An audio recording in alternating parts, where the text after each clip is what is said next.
Hello everyone, welcome back to the KMTRADERS channel. So we're taking a look at EGOLD. So again, it's been a very interesting sell-off in price with this currency over this crypto over the last few days. So 24th of November, we've just been seeing an absolute melt in price action. So as I mentioned in our last video, we needed to see these highs being respected, these lower highs being respected. Now we've finally found the 300 high and low to be invalidated, so we can see prices now pushing lower. Now what does this actually indicate? Well, this actually means that price is potentially now going to fall bearish. So we can now mark that this is the new high, so at 549, or we could just easily say 550. So this is now going to be our new target for the high. So what does this now look like for us, and what's going to be the new potential? So essentially, if we just zoom out on a little bit, what I mentioned last week is that, or on our last video, is that if we start to see those breaks of structure, we could potentially start to look for those next buying points. Now this is looking like to me that this is now clearly ready to start moving bearish, and it's not necessarily in a buying point yet. I believe that price will want to push lower. So again, we just need to stay a little bit more patient. So price action is roughly here. So I'm looking to see if we can invalidate or get lower than the 200 mark. And we really want to be a little bit more picky with our entries right now. So if we just zoom out on a weekly, we could even get into the 100 mark. So maybe even that could be a potential level. If we go on a monthly, that could be a good level. So let me just move this out. So if I was to kind of look at any kind of position, I would be looking for price to maybe come as low as $100, maybe, if we get rid of these two little ones. But really we want to see maybe price could tap into the 100 level, and here we would want to see some sort of rejection.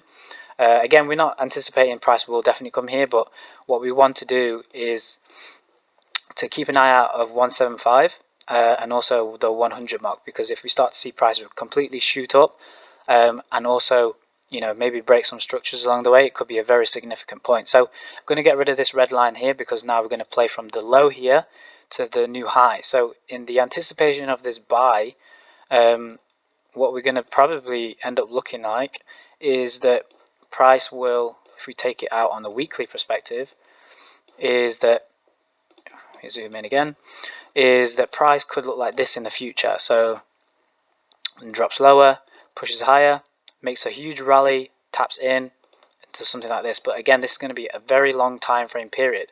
So again, 1,000 may be the mark. Let me just pull out some fibs just to get some kind of accurate measure points. So we could be looking at around 1.32 to 1.618, so maybe 800. Then we get some pullback, but this pullback maybe will be very long-winded, so it could in theory take a lot of your percentage of your profits. So that's just something just to be careful of. So ideally, I would say you'd want to cash out here and then rebuy again here. And then from there we're going to have to wait for the next anticipated move. But that's what I could be thinking, or we could be thinking. There is another scenario that I'm also questioning too, and that's going to be in a second. Let me just get rid of this. So sometimes what can happen is that price may just spike towards the downside.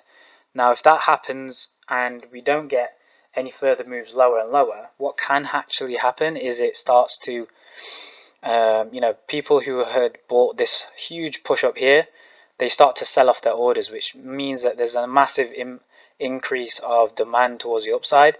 So it could easily mean, and we've already started to see it right now, that there's been a spike here. So spikes are kind of usually an indication of pressure in the market. So as we see, there's been a huge, at one point prices pushed, but it had been instantly bought up by all this buy pressure. Okay, so what this could mean, or what this could potentially indicate, is that price may eventually push up higher. And in that case, does this mean that we've missed our buying opportunity? No, that's just perfectly fine. We just need to wait for price to come back a bit lower. So again, it's up to you if you want to buy now, but I'll personally just be waiting for price to drop a bit lower. I don't think that this is convincing enough, because we need to wait for price to exhaust completely to the downside. This looks like it's only just begun, because the reason why I'm saying that is because look how small of a time frame this period is and how long it had taken to go up, if you know what I mean. So we need to expect some time for price to probably take we need to expect some time for price to allow for price to push lower and lower, or let it do its thing. Okay, so I'll just keep those two scenarios in mind. I mean, any of these two can happen. It's not really going to affect us too much if price does make that push up high. I mean, obviously it's going to be quite a hard thing to watch if you are intensely involved with this pair, but what I would say is just wait for price to, it's up to you, just get involved and just hold it, but just understand that you may be in a negative if this does start to fall, but just try not to be emotionally attached to it. But for now, I don't think I'm interested personally, from my point of view, to get involved with this at all just yet. There needs to be a bit more confirmation on the bullish side that it wants to continue to push higher. Okay, so another aspect that you could look or tie this into is with Bitcoin. As we've seen that Bitcoin has dropped off very significantly. Watch that video if you haven't, but in theory, what I said in the Bitcoin video is that price may have the ability to break higher, and when that price action does start to rally higher, there could be an influence onto this pair where price may will also start to rally higher too. So whether this is now the start of the pullback phase, and then when Bitcoin starts to rally, so does this pair rally. Maybe that could be a confluence. Okay, so that's something just to keep in mind too.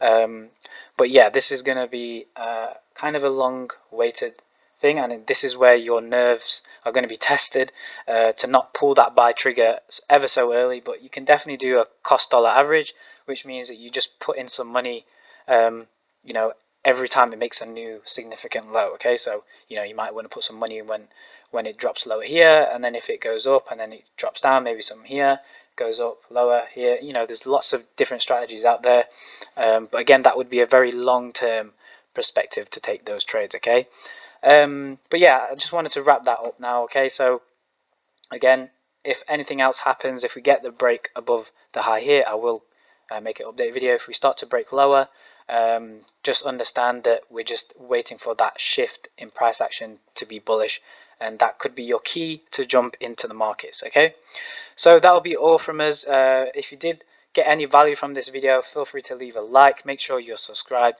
and of course, thank you very much for your time for listening, and we'll see you all in our next week's video.